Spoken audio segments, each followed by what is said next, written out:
So cryptocurrency and other digital assets are becoming more popular and well known within financial world, but it is a relatively new area of the law, and so there's a lot of things that remain fairly unknown and that people need to be aware of as they're considering how to invest in these types of assets. There are basically three important things that you need to be aware of. First of all would be taxation. The IRS has indicated that cryptocurrency and digital assets, they're not treated as money. They'll be treated more like an investment or a commodity.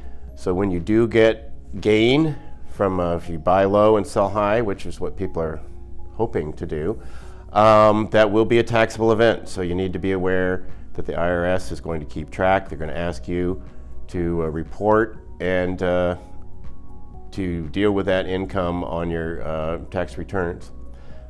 Second area that's important is securities law. Many of these digital assets and tokens, cryptocurrencies, may have been presented as excluded from securities law, but in fact the Securities Exchange Commission has said many of them are treated as securities. So you may be subject to restrictions on your ability to resell that asset, your ability to put it into the public market as if it were an exempt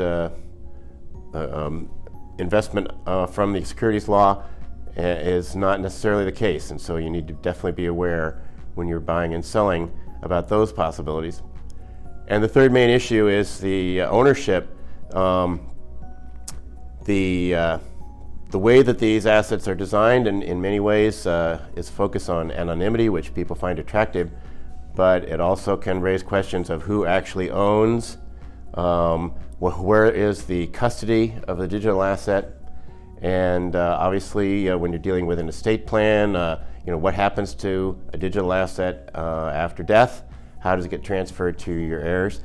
So there are a number of questions that arise, especially if you've got a significant amount of money tied up in these types of assets, and you definitely should be considering the legal issues that arise when you have that.